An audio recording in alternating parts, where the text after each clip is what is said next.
ప్రభువైన యేసుక్రీస్తు నామంలో ఈ జూమ్లో జాయిన్ అయిన మీ అందరికి కూడా నా హృదయపూర్వకమైన వందనాలు తెలియజేస్తున్నాను.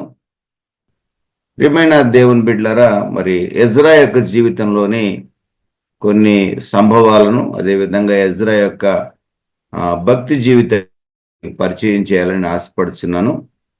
ఈ గుణ లక్షణాలు దైవ సేవకులమైన మన జీవితంలో ఉండగలిగితే, మరి సంఘ పెద్దలుగా ఉన్న వారి జీవితాల్లో ఉండగలిగితే తప్పనిసరిగా సంఘాలను దేవుడు మరి తప్పనిసరిగా ఆశీర్వదిస్తాడు. అలాగని చెప్పి వేల మంది విశ్వాసుల్ని పోగు చేస్తాడని నేను చెప్పను, కానీ వారిని ఖచ్చితంగా ఆ దైవ సేవకుడిని, ఆ సంఘాన్ని కూడా ప్రభు రాజ్యానికి వారసులుగా చేస్తాడని మాత్రం నేను చెప్పగలను. దేవునికి స్తోత్రం కలుగును గాక. ప్రియమైన దేవుని బిడ్డలారా, ఎజ్రా అనే యొక్క ఈ నేమ్కి అర్థము హెల్ప్ ఆర్ హెల్పర్. హీబ్రూ భాషలో ఈ యొక్క ఎజ్రా అనే పేరు అజర్యాహు అనే హీబ్రూ నామము ఎజ్రా అనే పేరు వచ్చిందని బైబిల్ పండితులు అజర్యాహు. యాహు అంటే అక్కడ యెహోవా ఉంటుంది. యావే అన్న, యాహు అన్న అక్కడ దేవుని యొక్క నామం. అది అజర్యాహు అంటే గాడ్ హెల్ప్స్. కాబట్టి ఎజ్రా అంటే హెల్పర్. కాబట్టి అజర్యాహులో నుండి ఎజ్రా పేరు వచ్చిందని బైబిల్ అభిప్రాయపడుతూ ఉన్నారు.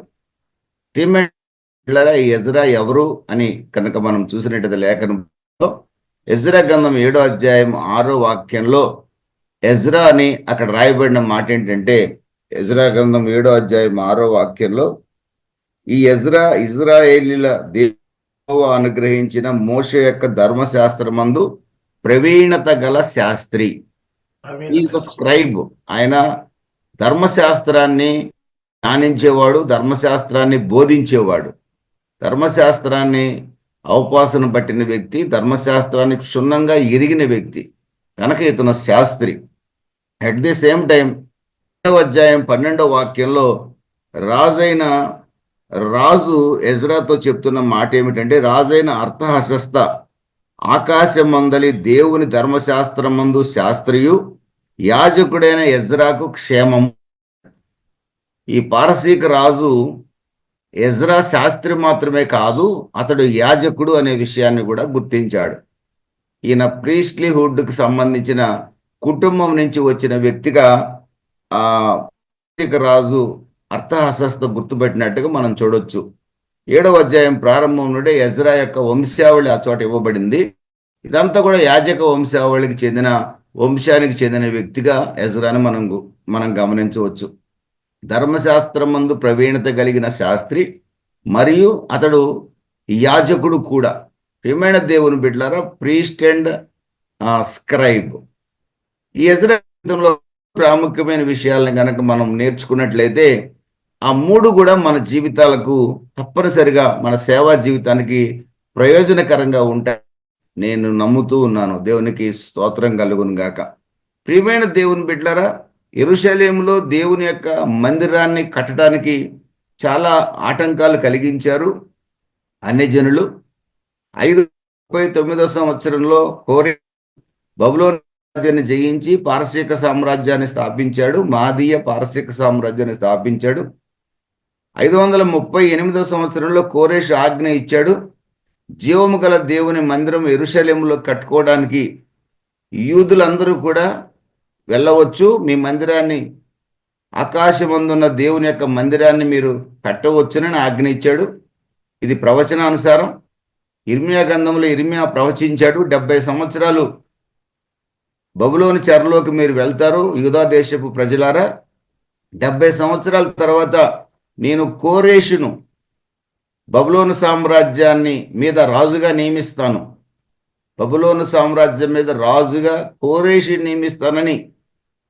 దేవుడు ఎంత నమ్మదగిన దేవుడో, ఎంత సత్యవంతుడో, ఆయన నిజమైన దేవుడని ఘంటాపదంగా చెప్పగలగటానికి గల కారణం ఏమిటంటే, కొన్ని 150 సంవత్సరాలకు ముందే కోరెషు పుట్టక ముందే కోరెషు అనే దేశస్థుడు రాజు అవుతాడని యెషయా ప్రవక్త ద్వారా దేవుడు పలికించాడు. 150 years బిఫోర్. చూడండి, ఒక వ్యక్తి పుట్టక ముందే ఒక వ్యక్తి చరిత్రను చెప్పగలిగిన వాడు మనం ఆరాధిస్తున్న దేవుడు. మీ చరిత్ర, నా చరిత్ర, మన భవిష్యత్తు ఆయనకి తెలియదంటూ ఏమి ఉండదు. ఈరోజు మీ జీవితంలో, నా జీవితంలో ఏం జరుగుతుందో, రేపు మీ జీవితంలో, నా జీవితంలో ఏం జరుగుతుందో ప్రభు అయిన దేవునికి స్పష్టంగా తెలుసు. మన దేవుని యొక్క ప్రవచనాలు కానీ, మన దేవుని యొక్క జనన మరణ పునరుద్ధానాలు కానీ, మన దేవుని యొక్క రెండవ రాకడ కానీ స్పష్టంగా లేఖనాలు రాయబడినట్లుగా ఇంకా ఆయన రెండవ రాకడ నెరవేరలేదు, కానీ మిగిలినవన్నీ కూడా నెరవేర్చబడ్డాయి. 100% పరిశుద్ధ గ్రంథంలో ఉన్న ప్రవచనాలన్నీ కూడా నెరవేర్చబడ్డాయి. ప్రియమైన దేవుని బిడ్డలరా, బైబిల్ సత్య గ్రంథము, సత్య వేదము. అందుకే ప్రపంచంలో ఏ గ్రంథానికి పరిశుద్ధ గ్రంథం అనే పేరు లేదు, ఒక్క బైబిల్కి మాత్రమే ఉంది. బైబిల్లోని దేవుడు సజీవుడు, సత్యవంతుడు, నిజమైన దేవుడు. ఆయన ఆరాధిస్తే తప్పనిసరిగా ఆయన మన పక్షంగా అద్భుతాలు చేయడానికి సిద్ధంగా ఉన్నాడు. కోరేషు పుట్టక ముందే 150 సంవత్సరాల పూర్వమే యెషయా ప్రవక్త ద్వారా కోరేషు రాజుగా వస్తాడు. 70 సంవత్సరాల బబులోని చెరవాసం ముగిసిన తర్వాత కోరేషు అనే అతను యెరూషలేములో నా మందిరాన్ని కట్టడానికి మీకు పర్మిషన్ ఇస్తాడు. మరలా మీరు వచ్చి యెరూషలేములో నివాసం ఉంటారని ఇశ్రాయేలు ప్రజల్ని, యూదా జనాంగాన్ని దేవుడు శిక్షిస్తూ కూడా వారి పక్షంగా కృప చూపినట్లుగా మనం చూడవచ్చు. ప్రియమైన దేవుని బిడ్డలారా, కోరేషు ఆజ్ఞ ఇచ్చినప్పటికి కూడా జెరుబ్బాబేలు, యోషువ నాయకత్వంలో దేవుని మందిరానికి 536 సంవత్సరం క్రీస్తు పూర్వంలో పునాది వేయబడింది. కానీ 20 సంవత్సరాలు శత్రువులు దేవుని మందిరం కట్టబడకుండా ఆపారు. ఆ తర్వాత జకర్యా, హగ్గై ప్రవక్తలు వచ్చి యూదా జనాంగాన్ని పురిగొల్పి యెరూషలేములో దేవుని మందిరం కట్టబడినట్లుగా వారిని పురిగొల్పారు. 516 BCలో దేవుని మందిరం యెరూషలేములో దేవుని ఆలయం మరల తిరిగి కట్టబడింది. నెబుకద్నెజరు పడగొట్టిన దేవుని ఆలయం తిరిగి కట్టబడింది. దేవునికి స్తోత్రం కలుగును గాక. అయితే ఆ తదుపరి మరలా పట్టణాన్ని కట్టడానికి, ప్రాకారాలు కట్టడానికి చాలా ఆటంకాలు వచ్చాయి. చాలా మంది అన్యజనులు పారసీక రాజులకు ఉత్తరాలు రాస్తూ వస్తున్నారు. కొన్ని సంవత్సరాలు యెరూషలేం అలాగే దేవాలయం అయితే కట్టబడింది, కానీ యెరూషలేం అంతా శిథిలంగానే ఉంది. ఆ సమయంలో రాజైన అర్తహషస్త అధికారంలోకి వచ్చాడు. రాజైన అర్తహషస్త అధికారంలోకి వచ్చిన తర్వాత ఆయన రాజ్యపు దస్తావేజుల్లో నుండి ఒక దస్తావేజుని తీసి చూడగా యెరూషలేములో దేవుని మందిరాన్ని కట్టడానికి, యెరూషలేం మరలా తిరిగి నిర్మించుకోవడానికి తన పితరుడైన కోరేషు పర్మిషన్ ఇచ్చినట్లుగా గమనించి ఆయన తిరిగి అక్కడ యూదుల్ని, మీ మందిరాన్ని మీరు కట్టుకున్నారు కదా, ఇక పట్టణాన్ని కూడా చక్కగా కట్టుకోండి, మీకు ఎలాంటి ఆటంకం రాదు, కావలసిన ధనాన్ని అంతా కూడా రాజ నిధిలో నుంచి తిరిగి ఇస్తానని చెప్పి ఆయన ఎజ్రా అనే వ్యక్తిని, అతడు శాస్త్రి, యాజకుడని గుర్తించి, ఎజ్రాని ఒక శాస్త్రిగా, యాజకుడిగా పారసీకపు రాజు గుర్తించి, బిడ్డలారా, ఎజ్రాకి బబులోను రాజు నెబుకద్నెజరు యెరూషలేము దేవాలయంలో నుండి దోచుకుపోయిన వెండి, బంగారు, దేవుని సంబంధమైన ఉపకరణాలన్నీ ఎజ్రాకి ఇచ్చి యెరూషలేములోని ఆకాశమందున్న దేవుని ఆలయంలో సమర్పించి అక్కడ ధర్మశాస్త్రాన్ని బోధించమని ఆజ్ఞ ఇచ్చి పంపించినట్లుగా మనం చూడగలం. 12-11 వాక్యం 7వ అధ్యాయం ఎజ్రా గ్రంథంలో యెహోవా ఆజ్ఞల వాక్యములందును ఆయన ఇశ్రాయేలుకి విధించిన కట్టడల యందును శాస్త్రి ఎజ్రా. ధర్మశాస్త్రం బాగా తెలుసు, దేవుని వాక్యం బాగా తెలుసు, ఆయన కట్టడలను అనుసరించే వ్యక్తి, ఆయన కట్టడలను బోధించగలిగిన వ్యక్తి కూడా. ప్రియమైన దేవుని బిడ్డలారా, పారసీక రాజు అర్తహషస్త ఎజ్రాకి ఈ బాధ్యత అప్పగించినప్పుడు 458 BCలో ఎజ్రా యెరూషలేం పట్టణానికి బయలుదేరాడు. మొదటి నెల మొదటి రోజు చేరాడు. 5వ నెల మొదటి రోజున యెరూషలేం పట్టణానికి చేరుకున్నాడు. ఇంచుమించుగా 5 నెలల ప్రయాణం చేసినట్లుగా మనం ఈ చూడగలం. 4 months అబవ్ ఆయన ప్రయాణం చేసినట్లుగా చూడగలం.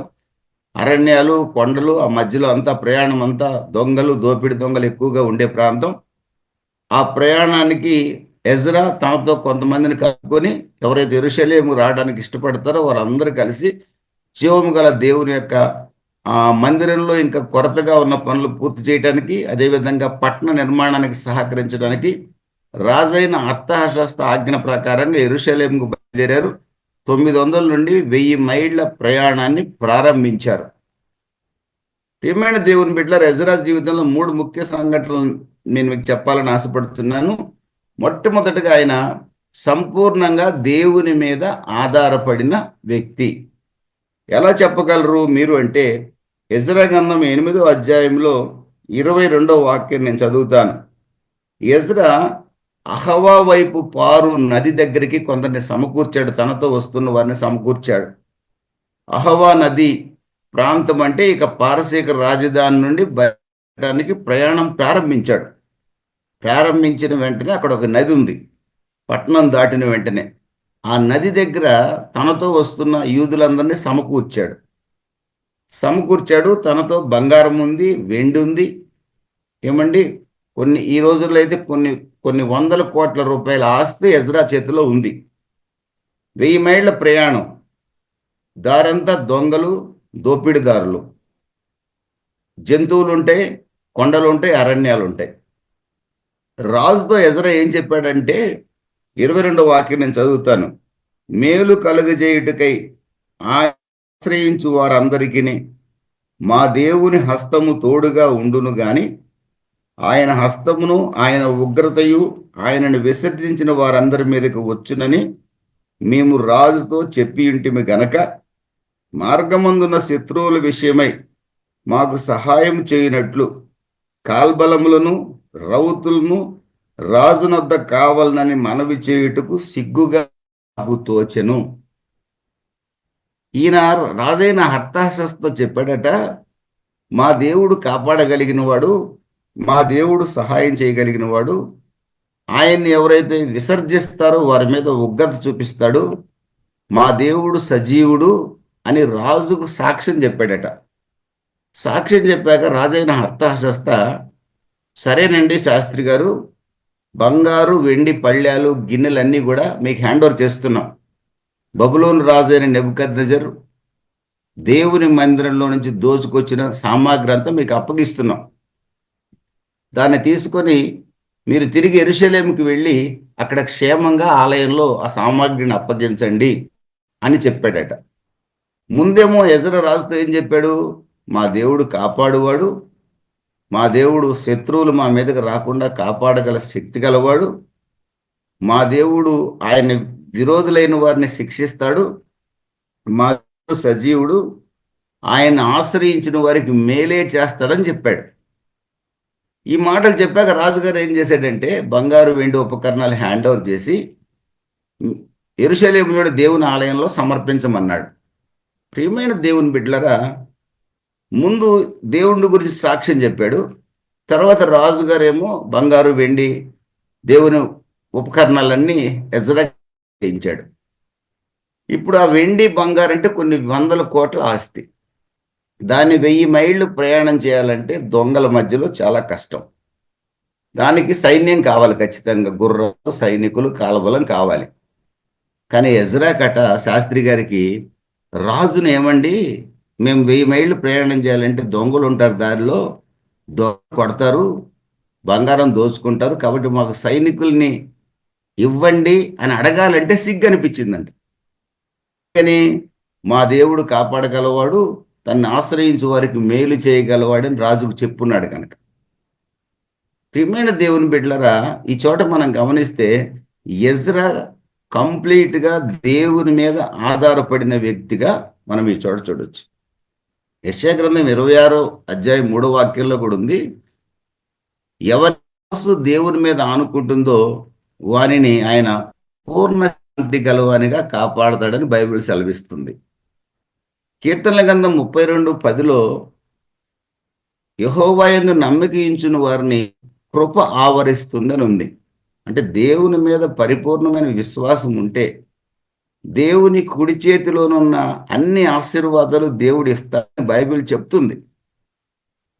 34:10లో కీర్తనల గ్రంథంలో యెహోవాను ఆశ్రయించిన వారికి ఏ మేలు కొదువ ఉండదట. 23:1లో యెహోవా నా కాపరి, నాకు లేమి కలగదు అంటున్నాడు కీర్తనకారుడు. ఈ వాక్యాలన్నీ ఎజ్రాకు తెలుసు. ప్రియమైన దేవుని బిడ్డలారా, అందుకే రాజుని సైనికుల్ని ఇవ్వమని అడగాలంటే ఆయనకు సిగ్గుగా అనిపించిందట. ఏం చేశాడు అనేది ఒకసారి కనుక మనం ఆలోచిస్తే ఈ చోట ఎజ్రా యొక్క కంప్లీట్ డిపెండెన్సీ, దేవుని మీద పరిపూర్ణంగా ఆధారపడే తత్వాన్ని కనుక మనం కలిగి ఉంటే, ఎజ్రాకి క్షేమం ఇచ్చిన దేవుడు మనకు కూడా క్షేమం ఇస్తాడు ఏ పరిస్థితుల్లోనైనా. ఇజ్రాయెల్లో ఉన్న మరొక లక్షణాన్ని కనుక మనం చూస్తే, is a man of prayer, ప్రార్థనాపరుడైన శాస్త్రి యాజకుడైన. ప్రియమైన దేవుని బిడ్డలారా, 8వ అధ్యాయము ఎజ్రా గ్రంథం 21వ వాక్యంలో ఎజ్రా ఏం చేశాడో తెలుసండి? అప్పుడు దేవుని సన్నిధిన మమ్మును మేము దుఃఖపరుచుకొని మాకును మా చిన్నవారికిని మా ఆస్తికిని శుభ ప్రయాణము కలుగునట్లుగా వేడుకొనుటకు అహవా నది దగ్గర ఉపవాసం ఉంటిమి. Is the man of prayer. తాను ప్రార్థన చేయటమే కాదు, తనతో వచ్చిన వారందరినీ ప్రార్థనకు పురిగొల్పాడు. 3 రోజులు ఉపవాస ప్రార్థన ప్రారంభించాడు. ఎందుకు ఎజ్రా ప్రార్థన అంటే, ఆయన అన్న ఒకే ఒక మాట, నాకు మొరపెట్టుము దేవుడు ఉత్తరం ఇస్తాడని ఇర్మియా ప్రవక్త ద్వారా 33:3లో సెలవిచ్చాడు కదా. మన దేవుడు మనం ప్రార్థన చేస్తే మనకు క్షేమం ఇస్తాడు. రాజునేమో సైనికులు కావాలని అడగలేకపోయాడు. మరి ప్రొటెక్షన్ ఎలాగా, కాపుదల ఎలాగా? మార్గంలో ఎవరు కాపాడగలరు తనని? ఒక్క ప్రార్థన మాత్రమే కాపాడగలుగుతుంది. ఈ రోజున ప్రియమైన దేవుని బిడ్డలారా, మనకి ఏ అండ లేకపోయినా, ఏ ధనము లేకపోయినా, ఏ సహాయం లేకపోయినా, ప్రార్థన, నిజమైన ప్రార్థన మనం చేయగలిగితే మన చుట్టూ ప్రార్థన అగ్ని ప్రాకారంగా ఉంటుంది. దేవునికి స్తోత్రం కలుగు. మన కుటుంబాలని ప్రార్థన కాపాడుతుంది. అందుకే ప్రభు అంటాడు, విసుగక ప్రార్థన చేయండి, మెలకుగా ఉండి ప్రార్థన చేయండి, ఎడతెగక ప్రార్థన చేయండి అని దేవుని వాక్యం సెలవిస్తుంది. మనకు బాగా తెలుసు కదా, యాకోబు రాసిన పత్రిక 5వ అధ్యాయం 16వ వాక్యంలో నీతిమంతుని ప్రార్థన బహు బలము గలదై ఉంటుంది. నీతిమంతుని ప్రార్థన యెహోవా ఆలకిస్తాడు. నీతిమంతుని ప్రార్థన బహు బలం ఉంటుంది. నీతిమంతుని ప్రార్థన దేవుడు తప్పనిసరిగా ఆలకించి జవాబు అనుగ్రహిస్తాడు. ఎజ్రా దేవుని మీద ఆధారపడిన వ్యక్తి కనుక అతడు నీతిమంతుడు. దేవుని మీద ఆధారపడే ప్రతి వ్యక్తి కూడా నీతిమంతుడే. ఎజ్రా ప్రార్థన ప్రారంభించాడండి. దేవునికి స్తోత్రం కలుగును గాక. ఏ ప్రార్థన? ఉపవాస ప్రార్థన. మార్కు సువార్త 9:29లో శిష్యులు దయ్యాలు వెళ్ళగొట్టలేకపోయారు. ఆ దయ్యాన్ని, ఆ మూర్ఛల రోగిని పట్టిన దయ్యాన్ని వెళ్ళగొట్టలేకపోయారు. ప్రభు గద్దిస్తే ప్రభువుని చూడడం వలన ఆ దయ్యం పారిపోయింది. వాడు స్వస్థ చిత్తుడయ్యాడు. ఆ చాంద్ర రోగి స్వస్థ చిత్తుడయ్యాడు. ప్రియమైన దేవుని బిడ్డలారా, శిష్యులు అడుగుతున్నారు, మేమెందుకు వెళ్ళలేకపోయామని అడిగారు. ప్రభు అంటాడు, ప్రార్థన వలననే ఇది సాధ్యమవుతుంది అంటున్నాడు. తెలుగు బైబిల్లో ఫుట్ నోట్లో ఉంది, ఉపవాసము వలననే అని ఉంది. ప్రియమైన దేవుని బిడ్డలారా, ఉపవాస ప్రార్థన దురాత్మ శక్తుల నుండి ఒక కుటుంబాన్ని, ఒక వ్యక్తిని విడిపిస్తుంది. ఉపవాస ప్రార్థన స్వస్థత కలగజేస్తుంది. ఉపవాస ప్రార్థన దేవుని యొద్ద నుండి జవాబుని త్వరగా తీసుకొస్తుంది. అందుకే శక్తి మేరకు ఉపవసించి ప్రార్థన చేయడం నేర్చుకోవడం చాలా అవసరం. అనారోగ్యంగా ఉన్నవారు, నాలాంటి వారు ఉపవాస ప్రార్థన చేయలేకపోవచ్చు. కానీ ప్రియమైన దేవుని బిడ్డలారా, శక్తి ఉన్నవాళ్ళు, ఓపిక ఉన్నవాళ్ళు ఖచ్చితంగా ఉపవసించి ప్రార్థన చేస్తే మీరు అద్భుతాలు చూస్తారు. నా జీవితంలో ఒక్క పూట ఉపవసించి ప్రార్థన చేసిన కొన్ని అద్భుతాలు నేను చూడగలిగాను. ఉపవాస ప్రార్థన, నినివే పట్టణస్థులు అన్నపానాలు మాని వారు ఉపవసించి దేవుని సన్నిధిలో తమ పాపాన్ని 1,20,000 మంది బ్రతికారు. ఉపవాస ప్రార్థన బతికిస్తుంది. ప్రియమైన దేవుని బిడ్డలారా, ఉపవాస ప్రార్థన క్షేమం కలగజేస్తుంది. ఉపవాస ప్రార్థన స్వస్థపరుస్తుంది. ఉపవాస ప్రార్థన దేవుడు స్వయంగా మనతో మాట్లాడే అనుభవంలోకి తీసుకెళ్తుంది. దానియేలు గ్రంథం 9వ అధ్యాయం 3వ వాక్యంలో దానియేలు ఉపవాస ప్రార్థన ప్రారంభించాడు. 23వ అధ్యాయంలో గాబ్రియేలు దూత దానియేలు దగ్గరకు వచ్చి, దానియేలు, నువ్వు బహుప్రియ, నీ ప్రార్థన పరలోకానికి చేరింది, ఇదిగో నీ ప్రార్థనకి జవాబు నేను ఇస్తున్నాను అన్నాడు. దేవునికి స్తోత్రం కలుగును గాక. దానియేలు ఉపవసించి గోనె పట్ట కట్టుకొని బూడిద జల్లుకొని పాత నిబంధనలో పాపాలు, తన పితరుల పాపాలు ఒప్పుకుంటూ ఉపవసించి ప్రార్థన చేయగా, ప్రియమైన దేవుని బిడ్డలారా, 9వ అధ్యాయం అంతా మనం చదువుకున్నట్టు దానియేలు గ్రంథంలో దేవుని దూత పరము నుండి దానియేలు వద్దకు దిగి వచ్చి జవాబు అనుగ్రహించాడు. మనం ఉపవసించి ప్రార్థన చేయగలిగితే తప్పనిసరిగా దేవుని వద్ద నుండి జవాబు వస్తుంది. దేవునికి స్తోత్రం కలుగును గాక.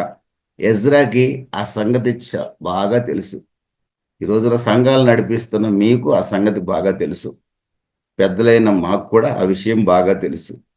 ఎజ్రాకు కూడా ఆ విషయం తెలుసు. కనుకనే ప్రియమైన దేవుని ఎజ్రా ఉపవసించి ప్రార్థన చేశాడండి. దేవునికి స్తోత్రం కలుగును గాక. ప్రియమైన దేవుని బిడ్డరా, ఉపవసించి ప్రార్థన చేసిన తర్వాత వచ్చిన ఆన్సర్ ఏంటండి? 31వ వాక్యంలో, మేము మొదటి నెల మందు యెరూషలేమునకు వచ్చుటకై అహ్వా నది నుండి బయలుదేరగా, పట్టణంలో ఫస్ట్ డేనే బయలుదేరాడు.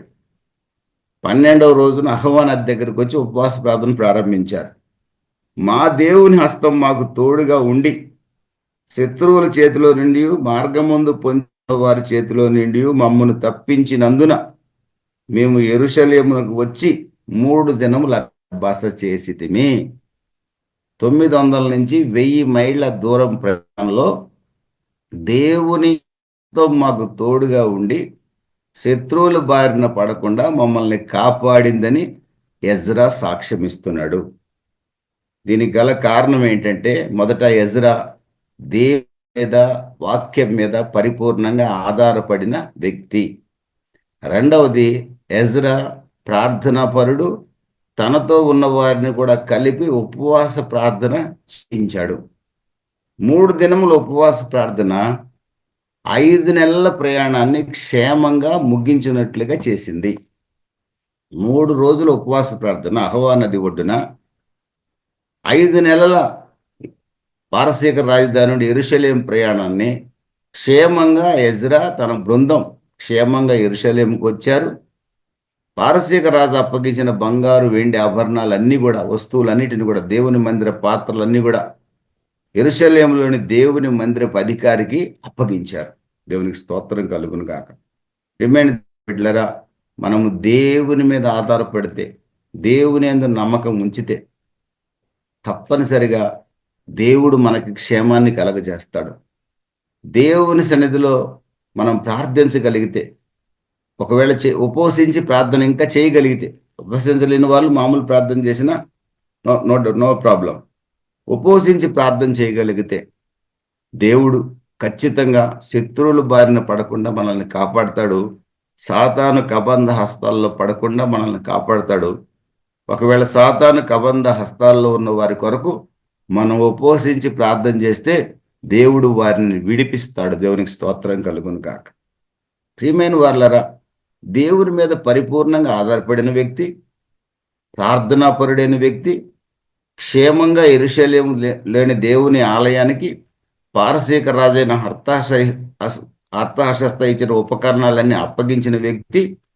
దేవునికి స్తోత్రం కలుగును గాక. 9వ అధ్యాయంలో ఇక్కడ ఒక సంభవాన్ని చూస్తాం. 3వ లక్షణం, ఈ సంగతులు సమాప్తమైన తర్వాత పెద్దలు నా యొద్దకు వచ్చి ఇశ్రాయేలీయులను, యాజకులను, లేవీయులను, కనానీయులను, హిత్తీయులు, పెరుజ్జీయులు, ఎబూసీయులు, అమ్మోనీయులు, మోయాబీయులు, ఐగుప్తీయులు, అమ్మోరీయులనే దేశపు జనముల్లో నుండి తమ్మును తాము వేరుపరచుకొనక వారు చేయి అసహ్యమైన కార్యములు తామే చేయుచు వారి కుమార్తెలను పెళ్లి చేసుకొనుచు తమ కుమారులకు తీసుకొనుచు పరిశుద్ధ సంతతిగా ఉండవలసిన తాము ఈ దేశపు జనులతో కలుసుకొనిన వారైరి. ఈ అపరాధం చేసిన వారిలో పెద్దలను, అధికారులు నిజముగా ముఖ్యులయ్యుండ్రని చెప్పిరి.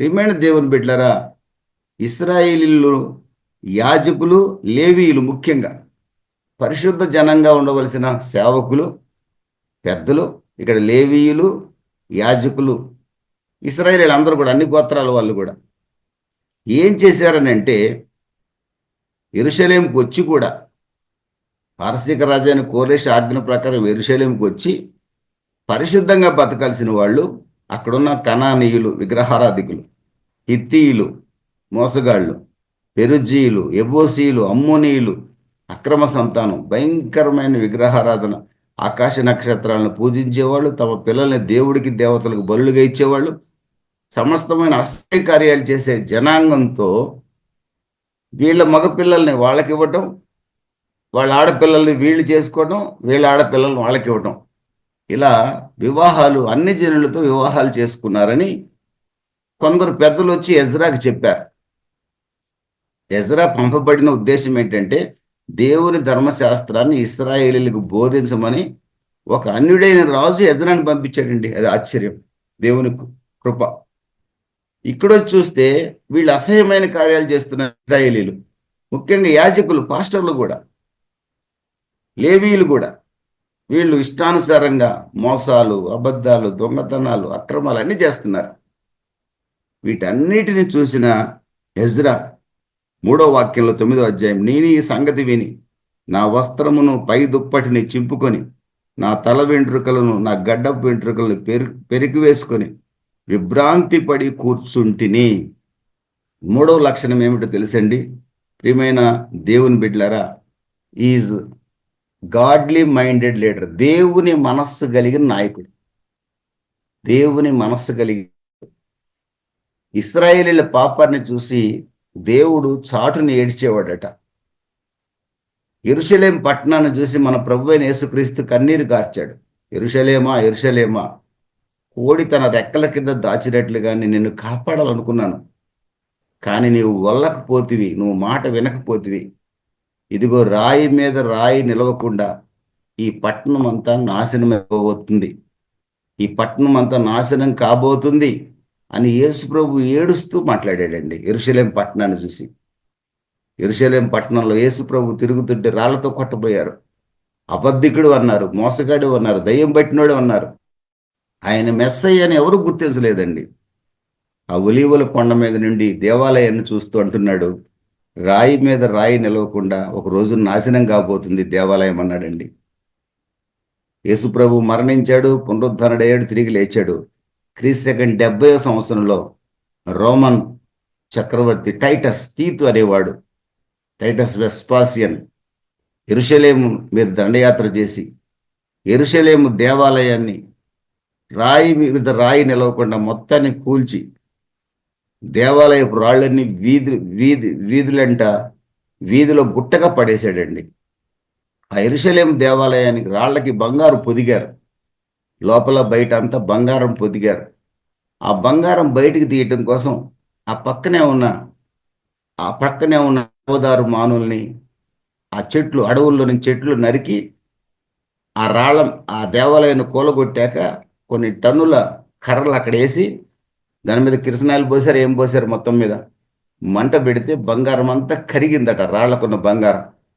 ఆ బంగారాన్ని అంతా ముద్దగా తయారు చేసుకొని దోచుకొని వెళ్ళిపోయారు రోమన్ సైనికులు. తమ దేశాన్ని తీసుకొని వెళ్ళిపోయారు. కొన్ని వేల కోట్ల బంగారం తీసుకొని వెళ్ళారు. అంత దారుణంగా జీవము గల దేవుని మందిరం నాశనమైంది. దానికి కారణం ఏమిటనంటే ఇశ్రాయేలీల పాపం. మెస్సయ్యని, యేసుని రక్షకుడిగా గుర్తించలేకపోవడం. యెరూషలేమును చూస్తూ రాబోయే ఉగ్రత తెలిసిన యేసు ఏడ్చాడు. మనం కూడా దేవుని మాటకు లోపడకపోతే మన భవిష్యత్తు ప్రభువుకు తెలుసు. ఆయన ఏడుస్తాడు, దుఃఖపడతాడు. అందులో రక్షింపబడిన మనము, దేవుని పరిచర్యలో ఉన్న మనం ఇంకా బహు జాగ్రత్తగా బ్రతకాలండి. దేవుని మనస్సు కలిగి బతకాలండి. ఏంటి దేవుని మనసు అంటే? వీళ్ళు యాజకులు, లేవీయులు, ఇశ్రాయేలీలు అన్ని స్త్రీలను వివాహం చేసుకున్నారు. పరిశుద్ధులుగా బతకాల్సిన వాళ్ళు, ముఖ్యంగా సేవకులు, పెద్దలు అసహ్యమైన జీవితాన్ని జీవిస్తున్నారని కొందరు చెప్పినప్పుడు ఎజ్రా గడ్డపు పీక్కున్నాడు, జుట్టు పీక్కున్నాడు, దుప్పటి చింపుకుని బూడిద పోసుకొని ఏడవటం ప్రారంభించాడు. ఆ 9వ అధ్యాయం అంతా ఎజ్రా పశ్చాత్తాపడుతూనే ఉన్నాడు. దేవా, మా అపరాధాలు క్షమించు, మా మోసాలు క్షమించు. చివరి వాక్యంలో అంటాడు 9:15లో, యెహోవా ఇశ్రాయేలు దేవా, నీవు నీతిమంతుడివై ఉన్నావు, అందువల్లనే నేటి దినం ఉన్నట్లుగా మేము శేషించి నిలుచున్నాము, ఇంకా బతుకుతున్నామంటే కృప ద్వారా బతుకుతున్నామా? మాలాంటి దౌర్భాగ్యులకు బ్రతికే అవకాశం కూడా లేదు. మేము మీ సన్నిధిని అపరాధులం కనుక నీ సన్నిధిలో నిలవటానికి అర్హుణ్ణి కాదయ్యా, నీ సన్నిధిలో నిలవటానికి అర్హుణ్ణి కాదని ఏడుస్తూ ప్రార్థన చేస్తున్నాడండి. ఇది గాడ్లీ మైండ్ అంటే. ఒక దైవ సేవకుడికి, ఒక పెద్దకి, ఒక విశ్వాసికి దేవుని మనసు ఉండాలండి. దేవుని మనసు అంటే అర్థం ఏంటంటే, మన చర్చిలో ఎవరైనా విశ్వాసులు తప్పు చేసినప్పుడు సేవకుడిగా వాళ్ళని శపించడం కాదు మనం చేయాల్సింది, కన్నీటితో వారి కొరకు ప్రార్థించాలి. కన్నీటితో వారి కొరకు ప్రార్థించాలి, ఉపవసించి వారి కొరకు ప్రార్థన చేయగలగాలి. కానీ ఈ రోజుల్లో సేవకులను చూస్తే శపించే వాళ్ళు ఎక్కువ మంది ఉంటారు. నువ్వు ఆ పాపం చేస్తున్నావు కాబట్టి నీకు శాపం వస్తుంది, నువ్వు కానికైపోతే నీకు శాపం వస్తుందని చెప్పే పాస్టర్లు 99% ఉన్నారు. ఇక పాపం చేసేవాడిని చూస్తే మరీ శాపాలు పెడతారు. కానీ ఎజ్రా శపించలేదండి ఎవరిని కూడా. ఎజ్రా ఏమన్నాడు తెలిసింది? పాపం చేసింది వాళ్ళు, తన తోటి యాజకులు పాపం చేశారు. కానీ ఈయనేమంటున్నాడు? 15వ వాక్యంలో, యెహోవా ఇశ్రాయేలు దేవా, నీవు నీతిమంతుడివై ఉన్నావు, అందువల్లనే నేటి ఉన్నట్లుగా మేము శేషించి నిలుచున్నాము. చిత్తగించుము, మేము నీ సన్నిధిని అపరాధులము. మేము, తాను పాపం చేయలే, కానీ మేము అపరాధులము. ఈ మనసు గాడ్లీ మైండ్ అండి. ఇది సేవకుడికి ఉండాలి. ఇది లేకపోబట్టి ఈ రోజున అనేక అనేక శపించబడే అనుభవాల్లో కొనసాగుతున్నాయి. ప్రియమైన దేవుని బిడ్డలారా, మన ఎదురుగా ఉన్న సంఘ విశ్వాసులు కానీ, మనతో ఉన్న విశ్వాసులు కానీ ఏమండి, దేవుడి క్రీస్తు రక్తంతో కడగబడిన వారిని గుర్తించి వారిని శపించకుండా వారి కొరకు ఉపవసించి ప్రార్థన చేయగలిగే మనసు ఒక సేవకుడికి, సంఘ పెద్దకి ఉండగలగాలండి. ఎజ్రాలో ఈ లక్షణం ఉంది. 10వ అధ్యాయంలో మీరు చూస్తే ఎజ్రా దేవుని మందిరం ఎదుట సాష్టాంగ పడుచు పాపం ఒప్పుకొని ప్రార్థన చేసెను. పాపం చేసింది ఎవరండి? ఇశ్రాయేలీయులు, యాజకులు. కానీ ఎజ్రా పాపాన్ని ఒప్పుకుంటూ ఏడుస్తున్నాడు. మా పాపం, మా పాపం అంటున్నాడు. ఈ మనసు మన సంఘాల్లో కొరకైనా ఈ విధంగా ప్రార్థన చేశామా? నా విశ్వాసి ఈ పాపంలో పట్టడానికి కారణం, అయ్యో నా పాపమే ప్రభువా, నన్ను క్షమించు, మమ్మల్ని క్షమించు. నువ్వు దొంగ వంటమే తప్ప నేను సరిగా బోధించకపోవటం వల్ల వాడు పాపంలో పడ్డాడని కానీ, లేదా వాడు బలహీనత వల్ల పాపంలో పడ్డాడని కానీ గుర్తించి వాడి పాపాన్ని మన పాపంగా ఒప్పుకొని ఎప్పుడైనా ప్రార్థన చేశామా? అతన్ని ప్రార్థనకు పురుగొల్పామా? అతన్నైనా లేదు. శపించడమే మనకు తెలిసింది. ప్రియమైన బిడ్డలారా, ఒక సేవకుడు, ఒక పెద్ద కార్చే కన్నీరు నీ సంఘంలో ఒక వ్యక్తిని మారుస్తుంది. ఈ చోట మనం గమనించినట్లయితే ఎజ్రా ఏడుస్తూ ఉంటే, ప్రియమైన దేవుని బిడ్డలారా, కాబట్టి అక్కడ కొంతమంది వచ్చారు. కొంతమంది అక్కడికి వచ్చి ఆయన ఏడుస్తున్నప్పుడు కొంతమంది పెద్దలు వచ్చి అందరినీ పోగు చేశారు. రండి, మన కోసం వచ్చిన ఎజ్రా ఏడుస్తున్నాడు, పశ్చాత్తాపడుతున్నాడు, భోజనం కూడా చేయట్లేదు. ఆయన ఏడ్చి దుప్పటి చింపుకొని, జుట్టు పీక్కొని, గడ్డం పీక్కొని, తన హృదయ వేదన గుర్తుగా కన్నీటితో ప్రార్థన చేస్తున్నాడు. మనం పాపం చేశామని. రండి ఒకసారి ఆయన కలుద్దామని తీసుకొస్తే ఎజ్రా ప్రార్థన చేస్తూ ఉంటే ఏమంటే భయంకరమైన వర్షం పడుతుందట. 9వ వాక్యం 10వ అధ్యాయంలో. ఆ వర్షంలో కూడా తడుస్తూ ఎజ్రాతో కలిసి వాళ్ళు ప్రార్థనలు ఏకీభవించారటండి. ఎజ్రాతో కలిసి ప్రార్థనలు ఏకీభవించారట. ప్రియమైన దేవుని బిడ్డలారా, 10వ అధ్యాయం 10వ వాక్యంలో ఎజ్రా లేచి అంటున్నాడు, మీరు దేవుని ఆజ్ఞలను మీరారు, అన్ని స్త్రీలను పెళ్లి చేసుకున్నారు, ఇశ్రాయేలీయుల అపరాధాన్ని మీరు ఎక్కువగా చేశారు, పాపాన్ని ఇంకా పెంచారు. కాబట్టి ఇప్పుడు మీ పితరుల యొక్క దేవుడు యెహోవా ఎదుట మీ పాపాన్ని ఒప్పుకోండి, ఆయన చిత్తానుసారంగా నడుచుకోండి, సిద్ధపడండి అని ఎజ్రా చెప్పిన వెంటనే ఏమండి, ఒక దైవజనుడు కన్నీటితో సంఘం కొరకు, విశ్వాసుల కొరకు ఏడిస్తే ఎలా ఉంటుందో తెలుసండి? అక్కడ పోగైన వాళ్ళందరూ కూడా మా అపరాధాలు మేము ఒప్పుకుంటున్నాం, మా పాపాన్ని మేము ఒప్పుకుంటున్నాం, మేము చేసిన తప్పును సరిదిద్దుకుంటామని చెప్పి వాళ్ళు కూడా ఎజ్రాతో కలిసి ఏడ్చి మాకు కొన్ని దినాల సమయం ఇవ్వమని చెప్పి సమయం అడిగి తీసుకొని వెళ్ళి తమ పాపాన్ని సరిచేసుకొని తిరిగి దేవుని దగ్గరికి పరిశుద్ధంగా వచ్చారండి. దేవునికి స్తోత్రం కలుగును గాక. ప్రియమైన దేవుని బిడ్డలారా, కొన్ని వేల మందిని పశ్చాత్తాపంలోకి నడిపించగలిగింది ఎజ్రా యొక్క పశ్చాత్తాప ప్రార్థన. కొన్ని వేల మందిని పశ్చాత్తాపంలోకి నడిపించగలిగింది ఎజ్రా యొక్క పశ్చాత్తాప ప్రార్థన. ఈ రోజున మన సంఘంలో మనకు తెలిసిన వాళ్ళు ఎవరు పాపం చేసినా వాళ్ళ వాళ్ళ వాళ్ళ గురించి మనం ఏడుస్తూ కన్నీటితో ప్రార్థన చేసి పశ్చాత్తాపడితే తప్పనిసరిగా వారి హృదయాన్ని ప్రభు మారుస్తాడు. ఈ రోజున భార్య ప్రభువులో లేకపోతే భర్త కన్నీటితో ప్రార్థన చేయట్లా. భర్త కన్నీటితో లేకపోతే భార్య శపిస్తుందే గాని కన్నీటితో తన భర్త మార్పు కొరకు ప్రార్థన చేయట్లా. కానీ ఎజ్రా ఇశ్రాయేలీయులందరి కొరకు కన్నీటితో ఉపవసించి ప్రార్థన చేశాడండి. గొప్ప సమూహాన్ని ప్రభు కొరకు సంపాదించాడు. ఒకవేళ శపించేసి ఆయన పారసీక దేశానికి వెళ్ళిపోయి ఉండొచ్చు. దేవుని మనసు కలిగిన వాడు శపించడు. దేవుని మనసు కలిగిన వాడు ఎదుటివారి పాపాన్ని తన పాపంగా ఒప్పుకుంటాడు. వారిని పశ్చాత్తాపంలోకి నడిపిస్తాడు. దేవునికి స్తోత్రం కలుగును గాక. ఈ వెప్ట ఆయన ఏడ్చాడు, ఎలుగెత్తి ఏడ్చాడు, తన వస్త్రాలు చింపుకున్నాడు. లైక్ డానియల్ గ్రంథం 9వ అధ్యాయంలో దానియేలు ఏ విధంగా ప్రార్థన చేశాడు ఆ విధంగా ప్రార్థన చేశాడండి. అతను ఎజ్రా యొక్క ఆ ఒప్పుకోలు ప్రార్థన అనేక మందిని పశ్చాత్తాపంలోకి నడిపించింది.